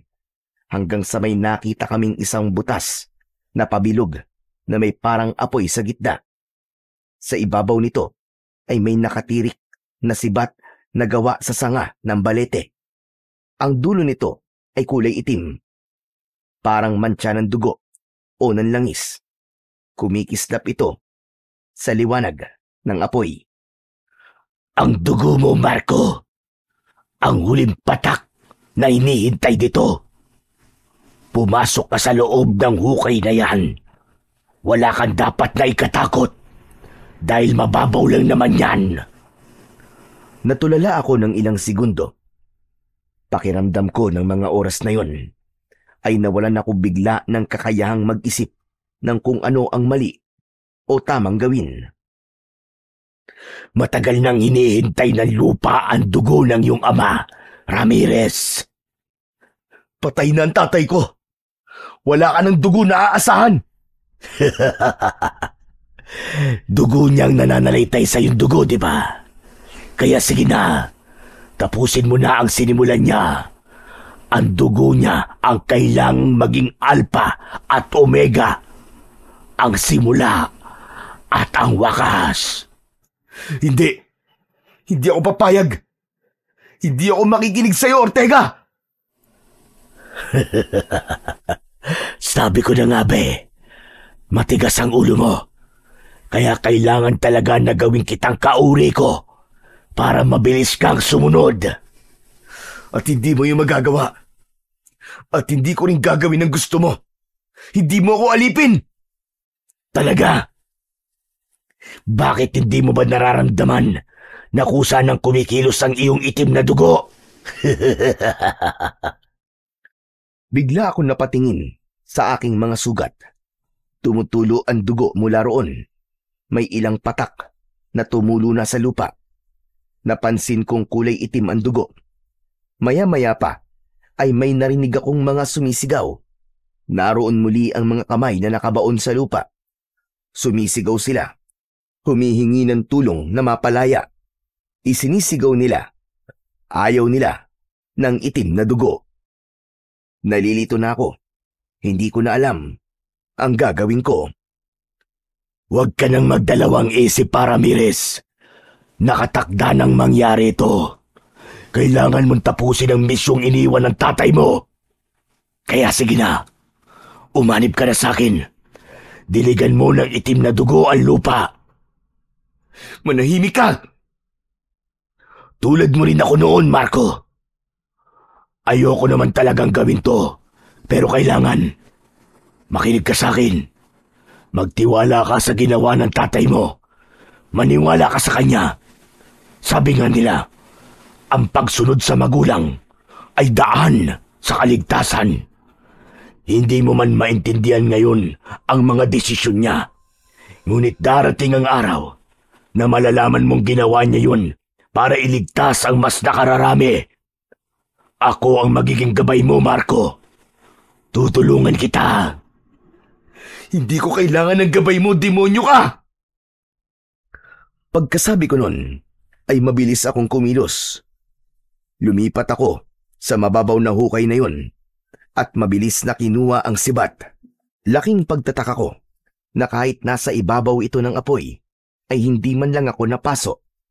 Nang makuha ko yun, ay naramdaman namin ang mahinang pagyanig ng lupa. Sa paligid ay gumalaw ang mga kalansay. Napaatras si Ortega at napasigaw. Anong ginawa mo? Anong ginagawa mo, Ramirez? Pero hindi na ako nagpatinag. Ramdam kong ito na ang tamang oras. Kung dugo ko kailangan ng lupa, ibibigay ko. Pero hindi para sa inyo! Itinusok ko ang dulo ng sibat na yon sa aking palad. Napasinghap ako habang nakikita ang dumaloy na dugo mula sa aking sugat. Hindi yun itim, kundi matingkad na pula. Hindi pa nakakarating doon ang kamandag ng mga kuko ni Ortega. Nang mapatakan na ng aking dugo ang lupa, may mga narinig kaming tinig. Nagpapasalamat sila sa kanilang paglaya. Nanginig si Ortega, galit na galit. Nagkakamali ka, Marco. Hindi mo dapat nilinis ang lupa. Hindi mo dapat inalis ang sumpa. Hindi mo alam ang ginawa mo. Hindi mo alam ang ginawa mo, Ramirez! Mabilis siyang sumugod. Muli niyang itinutok sa akin ang matatalas niyang kuko. Ngunit bago pa niya maibaon sa akin yon, ay sinalubong ko na ng sibat ang kanyang pag-atake. Nagtagpo kami sa gitna. May kakaibang liwanag na sumirit sa pagitan namin. At doon nagsimula ang tunay na wakas ng sumpa. Unti-unting nanghina si Ortega habang hawak sa kanyang dibdib ang nakabaong sibat. Tuluyan siyang nalugmok sa lupa at maya-maya pa ay tuluyang nalusaw hanggang sa naging abo. Ilang sandali pa ay may isang malakas na liwanag ang tila sumabog sa loob ng lagusang yun. Napapikit ako at sa muling pagmulat ng aking mga mata, wala na kami sa loob ng simbahan. Nasa labas na kaming dalawa ni Lira. Lira, tapos na. Tumango siya, umiiyak pero nakangiti. Tama ka, Marco. Tapos na nga. Magkahawak kamay kaming naglakad pabalik sa aming barracks. Masaya ako. Masayang wala na si Ortega. Wala nang katatakutan ang mga taga-baryo. Mabubuhay na sila ng normal. Samantala, nang makabalik kami sa barracks, inayos ko ang pintuang nasira. At matapos maglinis ng katawan, pareho kaming bagsak sa higaan ni Lira. Makalipas ang ilang oras, Nagising kaming parehas nang marinig namin na may kumakatok sa pintuan. Maingay sa labas at napansin kong maliwanag din dahil bahagya ng sumilip ang liwanag ng araw sa siwang ng bintana at pintuan. Tumayo ako at sumilip sa bintana. Nakita kong madaming tao sa harap ng tinutuluyan namin. Lira, may mga tao sa labas. Talaga? Baka alam na nilang wala ng sumpa, Marco, kaya nandiyan na sila. Baka gusto nilang magpasalamat sa atin.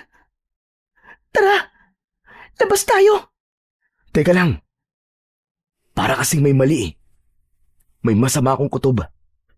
Ano na naman ba yun, Marco? Wala ka nang dapat na ipag-alala. Wala na ang halimaw na si Ortega. Wala na tayong dapat katakutan. Tapos na, di ba? Basta dito muna tayo. Kailangan kong makasiguro na ligtas na nga tayo. Kinakabahan kasi ako eh. Alam ko na kung ano yan. Na-e-excite ka siguro. Hindi ko alam. Natigilan kami ni Lira nang muling may kumatok at mula sa labas ay narinig namin ang boses ni Mayor Lucio. Tao po! Gising na ba kayo? Sabi ko na eh. Halika na. Si Mayor yung nasa labas.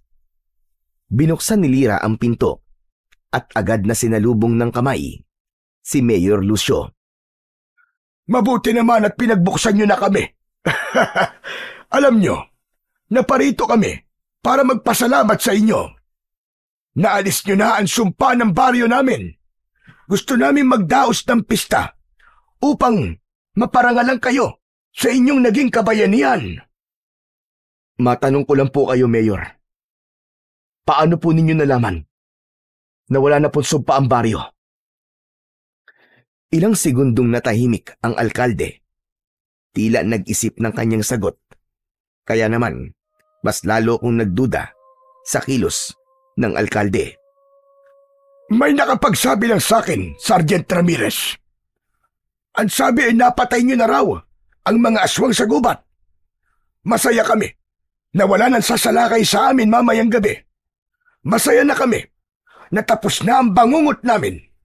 Salamat. Maraming salamat talaga sa inyo, mga kaibigan. Napatingin ako sa paligid at sa mga taong nakapaligid sa amin. May ilang nakatayo lang, nakangiti, may ibang tahimik at nagmamasid lang. Pero habang pinagmamasdan ko sila, may kung anong kakaiba kong naramdaman. Hindi ko maipaliwanag, pero iba talaga ang pakiramdam ko. Parang nakikita kong may itinatago sila. Peke ang kanilang mga ngiti. Lahat sila ay nakatingin sa akin ng diretso. May isang bata na tumakbo sa harapan ko. Nakangiti rin, pero maputla ang mukha niya. Walang kulay ang labi niya. Napatitig ako sa mga mata niya. Kulay abo at walang buhay. Tumingin ulit ako sa mayor. Nakatingin siya sa akin. Nakangiti rin. Pero ang mga mata, parehong ganun. Walang kislap. Walang buhay. Biglang lumapit sa akin si Lira. Halatang nag-aalala. Marco, ayos ka lang ba? Para ka natulala eh. Ha? Oo, ayos lang ako. Parang bigla lang ako nahilo. Hinawakan niya ang braso ko at marahang pinisil. Para bang pinapakalma ko. Muli kong itinuon ang tingin ko sa mga tao. Napakunot ang noo ko. Kanina lang, mapuputla sila. Parang mga bangkay na naglalakad. Pero ngayon, normal na ulit sa paningin ko. Parang walang nangyari. Parang ako lang ang nakakita kanina ng kakaiba. Lira, maglalakad-lakad lang muna ako . Babalik din ako agad. Sigurado ka? Ayaw mong samahan kita? Hindi na. Hintayin mo na lang ako dito. Sige, kung yun ang gusto mo. Tumango ako at saka naglakad palayo sa mga taga-baryo. Isang sandali ay napadpad akong muli sa lumang kubo. na napuntahan namin kagabi. Nilibot ko ang aking paningin sa paligid. Tahimik na pumasok ako sa kubo. Nilapitan ko ang libro at marahang dinampot. Pagbukas ko, agad kong napansin ang isang pahina na may bilog na pulang tinta. May mga salitang hindi ko maintindihan. Pinilit kong basahin pero nabubulol ako sa tuwing sinusubukan ko. Binuklat ko pa ang ilang pahina at nakita ko doon ang isang sulat. Sulat kamay ni Tatay yun. Nakasulat doon na kailangang gawin ng ritual bago pa lumakas ang mga aswang. 10 mangkukulam ang kasama niya at ang layunin nila ay isumpa ang mga taga-baryo na hindi na nila magagamit ang kanilang mga kapangyarihan upang hindi na sila muli pang makapanakit. Tumigil ako sa pagbabasa. Napaupo ako sa saig. Ang aklat na yon, parang may bahagi na parang naging diary ni Tatay. Ipinagpatuloy ko ang pagbabasa. Natuklasan ni Tatay na mga aswang ang lahat ng tao sa baryo. Kaya naman, bago pa dumating ang kabilugan ng buwan, may isang grupo ng mga mangkukulam ang nag-alok sa kanya ng tulong. Isang paraan lang daw ang pwedeng mangyari upang mapigilan ang pagpatay sa kanila ng mga aswang sa baryo. Ito ay ang bumuo ng isang sumpa na magtatago sa kapangyarihan ng mga taga-baryo na maging aswang. Ang kapalit ay ang dugo ng mga sundalong kasama niya noon.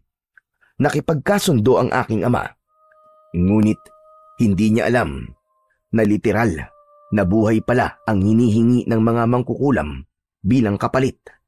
Nang makita niyang unti-unting nilalamon ng lupa ang mga sundalo, tumakas siya at hindi na tinapos ang ritual. Dahil doon, pansamantala lamang ang naging bisa ng sumpa sa baryo. Si Sergeant Ortega ang gumawa ng paraan para maipagpatuloy ang sumpa. Ngunit alam din niyang hindi yun tatagal magpakailanman. Ang dugo ko, ang dugo ni Tatay, at ang pagpayag ko sanang makianib sa gusto ni Ortega, yun sana ang magiging daan upang tuluyang mawalan ng kapangyarihan ang mga aswang habang buhay.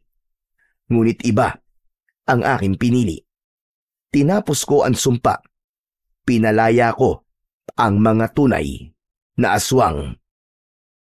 Hindi maaari ito. Nagkamali ako ng pasya. Anak ng putya. Tama si Ortega. Hindi ko alam ang aking ginagawa. Si Lira. Iniwan ko siya sa piling ng mga aswang na yun. Hindi! Mabilis akong tumakbo. Inihanda ko ang aking baril. Nang makabalik ako sa barracks, ay wala na doon si Lira. Nakaramdam ako ng takot. Lira! Lira, nasan ka? Lira! Diyos ko! Ang asawa ko! Muli akong naglakad ng mabilis. Ngunit wala pang 1 minuto. Napahinto ako nang makita ang mga taga-baryo na nakaharap sa iisang direksyon. Nang pagmasdan ko ang tinititigan nila, nakita ko roon si Lira. Nakatali ito sa mga kawayang nakatusok sa lupa. Sa bandang paanan niya ay may mga sanga at kahoy na alam ko kung saan nila gagamitin. Mga hayop kayo!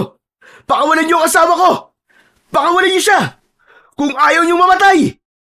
Kumalma ka lang, Sergeant Ramirez. Gusto lang namin ng masarap na makakain. Matagal-tagal na rin nung huli kaming nakakain ng karne ng tao. Pagsisisihan mo, Mayor, ang ginawa mo sa asawa ko. Saktan mo lang siya at sisiguraduhin ko sa'yong mabubutas ang ulo mo. Ano ka? Akala mo ay takot kami sa'yo? Wala kang utak, Ramirez. Mahina ka. Parehas lang kayo ng tatay mo. Huwag mo lapastanganin ang pangalan ng tatay ko, demonyo ka! At bakit hindi? Iho, makinig ka. Huwag mo na kaming pigilan. Iregalo mo na sa amin ang babaeng ito. Bibigyan kita ng pagkakataong tumakas. Parang yung tatay mo. Iniwan ang mga kapwa niya sundalo para sa sarili niyang kaligtasan. Pero kung lalaban ka, sinisigurado ko sa iyo na masasaktan ka. Natahimik ako. Wala akong ibang magawa ng oras na yun, kundi ang titigan ang matanda. Nagsisisi ako. Naloko ako. Hinayaan kong bumalik ang dilim sa baryong ito. Naunawaan ko na hindi lahat ng sumpa ay masama. Tama ang tatay ko. Tama si Ortega. Sandali! Nagbago na pala ang isip ko. Mga kasama, hulihin at patayin din ang taong yan! Nanlaki ang mga mata ko. Nandahan-dahang biglang nagbago ang anyo ng mga tao. Lumaki ang mga ngipin nila hanggang sa naging matulis na pangil. May ilan na tumubo pa ng dagdag na hanay sa gilid ng bibig. Humaba din ang kanilang mga kuko at ang balat nila ay naging kulay abo. Hindi lang yon, kumikilos din sila ng hindi normal. Mababaho sila, parang amoy ng bulok na karne. Halos sabay-sabay silang lumusob papunta sa akin. Wala akong magawa kundi ang iangat ang hawak kong Armalite at sunod-sunod silang pinaputukan. Marami agad ang bumagsak sa lupa. Napaatras ako, ngunit sa pagkakataong yon ay hindi na ako tatakbo. Kailangan kong mailigtas ang asawa ko. Pinaulanan ko ng bala ang mga aswang. Marami agad ang natumba. Mga diablong buwang kayo lahat! Uubusin ko kayo! Muli akong nagpaputok. Halos ubusin ko na ang bala ng magasin ko. Pero hindi sapat ang sandatang dala ko. Paubos na ang bala ko, pero ang mga aswang, bumabangon sila. Hindi sila namamatay sa bala ko. Unti-unti silang nakalapit. Pero bago pa nila ako tuluyang mahawakan at mapatay, kinuha ko ang isa ko pang baril at itinutok yon sa aking sintido. Marco!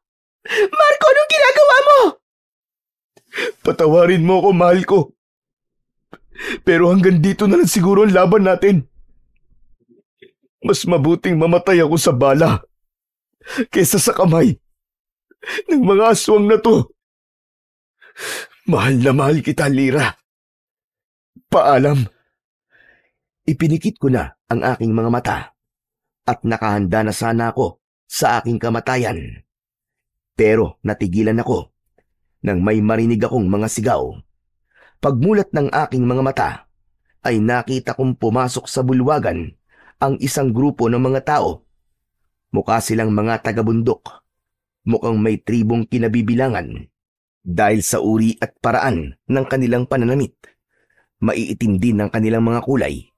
May mga dala silang mga sandata, mga matutulis na kawayan, mga latigo at itak. Isang matandang lalaki ang tumayo sa gitna nila. May suot itong isang gintong medalyon sa kanyang leeg. Nagalit si Mayor Lucio sa kanilang pakikialam. Mga lapastangan! Bakit kayo nakikialam? Matagal na naming alaman tungkol sa inyo. At matagal na din kami nagmamanman. Nandito kami para ipagtanggol ang mga inosente. Hindi namin naayaan na muli kayong maghari sa lugar na ito, Lucio! Sumigaw si Mayor Lucio. Galit na galit, pero hindi natinag ang matanda. Wala sino mang masamang nilalang ang makakalabas dito ng buhay! Itinaas nito ang kanyang medalyon. Mula roon ay kitang-kita kong sumiklab ang isang liwanag. Isang mainit na bughaw na sinag na mabilis na kumalat sa paligid. Ang mga aswang na natamaan ng sinag na yon ay napasigaw. Nakita ko ang mga balat nila ay pumutok at nagdikit-dikit. Napaso sila sa taglay na liwanag ng medalyon. Kasunod nito, sumugod ang mga tao. Ang mga aswang, wala silang laban sa mga matutulis na kawayan. Mas iniinda nila yon kaysa sa aking baril. Natulala ako. Parang napako ang mga paa ko sa lupa habang pinanunood ang nagaganap na labanan. Hindi ako makapaniwala na magkakaroon pa ng himala. Marco! Marco, tulungan mo ako! Napatingin ako kay Lyra. Bitbit siya ni Mayor Lucio na naglalakad na palayo. Agad akong tumayo at susundan sila, pero biglang may humawak sa aking balikat. Paglingon ko, ang matandang may medalyon. May inaabot siya sa akin na pilak na punyal. Ito gamitin mo. Ito ang tanging sandata na makapapatay sa lider ng mga aswang. Agad kong kinuha ang punyal. Wala nang oras para magpasalamat. Agad kong sinundan si Mayor Lucio at ang asawa ko. Bitiwan mo ang asawa ko! Huwag ka ng mga aspa, Ramirez! Hindi mo ako kaya! Mabilis akong tumakbo at nakalapit sa kanya. Agad ko siyang nasaksak sa balikat. Ininda niya yon at nabitiwan niya si Lyra. Agad kong hinila ang asawa ko palayo sa pinuno ng mga aswang. Okay ka lang ba, Lyra? Tumango siya at niyakap ako. Duguan ang balikat ni Lucio, pero nanatili itong nakatayo. Humarap ito sa amin. Nanlaki ang mga mata ko nang makita ko na naghilom ang sugat niya. Napaatras ako dahil sa gulat. Hindi mo ako basta-basta mapapatay, Ramirez! Ang mga mata niya biglang nagbago, naging kulay pula, at ang kanyang balat ay naging kulay abo. Humaba ang mga kuko niya, naging matulis at nagpakita na din ang kanyang mga pangil. Marco! Tumakbo na tayo! Hindi, mahal ko. Kailangan ko tong tapusin. Inihanda ko ang aking sarili. Hinawakan ko ng maigpit ang punyal na ibinigay sa akin ng matanda kanina. Sumugod si Lucio. Mabilis, parang kidlat. Iwinasiwas niya ang matatalim niyang mga kuko. Pero naiwasan ko yon. Agad ko siyang sinaksak sa tagiliran, pero humarang ang kanyang braso. Tumama ang punyal. Bigla siyang napasigaw. Nagsimulang umusok ang sugat niya, pero mabilis din itong naghilom. Lalo akong nagalit nang makita yon. Naisip ko na hindi sapat na saksakin siya kahit saan. Kailangan kong tamaan ang pinakakritikal na bahagi ng kanyang katawan para mamatay na siya. Sinugod ko siya muli gamit ang buo kong lakas. Sinaksak ko siya sa kanyang dibdib, sa tapat mismo ng kanyang puso. Kumislap ang matinding liwanag at kasabay nun ay ang malakas na sigaw ni Lucio. Ang katawan niya ay nanginig, unti-unting nagbago, pabalik sa kanyang anyong tao, hanggang sa tuluyan siyang naging abo. Tapos na ba, Marco? Oo, mahal ko. Tapos na. Pero hindi ko alam kung tuluyan na ba tayong ligtas. Bumalik kaming dalawa sa lugar ng labanan. At doon ay nakita naming nagapina ng mga taga-tribo ang halos lahat ng mga aswang. Amoy dugo at asupre ang lugar, pero ramdam ko ang ginhawa sa paligid. Unti-unti nang bumaba ang tensyon. Ang ibang mga katribo nila ay nagsiga ng mga kahoy. Sinimulan na nilang sunugin ang mga bangkay na hindi naging abo. Nilapitan namin ang leader nila at nagpasalamat sa pagkakaligtas sa amin. Tatang, maraming salamat po sa tulong ninyo. Kung di ho kayo dumating, baka patay na po kami ngayon ng asawa ko. Ngumiti at tumangulang ang matanda. Marco, wala na. Tapos na talaga. Ligtas na tayo. Oo, mahal ko. Sa wakas, tapos na. Tumingala ako sa langit at nagpasalamat sa Panginoong Diyos. Hinawakan ko ang kamay ni Lyra. Magkahawak kamay kaming naglakad pabalik sa aming baraks upang kunin ang sasakyan. Pagdating namin sa baraks ay agad kaming sumakay At habang binabaybay namin ang daan pauwi, napatingin ako sa salamin. Sa likod ng sasakyan, nakita ko ang manipis na usok na galing sa lugar ng labanan. Tanda ng katapusan ng isang madilim na kabanata sa lugar na yon. Ilang araw matapos naming maisumiti ang report, napansin naming tila naging tahimik ang mga opisyal. Wala kaming natanggap na anumang tugon. Walang follow-up, walang nagtanong. Kalaunan, nalaman namin na itinago na nila ang buong dokumento. Para bang ibinasura na nila ang kasong yon. Hindi na ako nagreklamo. Naiintindihan ko sila. Marahil ay ayaw nilang kumalat ang takot. Alam kong may mga bagay talaga na mas mabuting manatiling lihim na lamang upang manatili ang kapayapaan. At kung anuman ang tunay nilang dahilan, wala na akong pakialam. Ang mahalaga,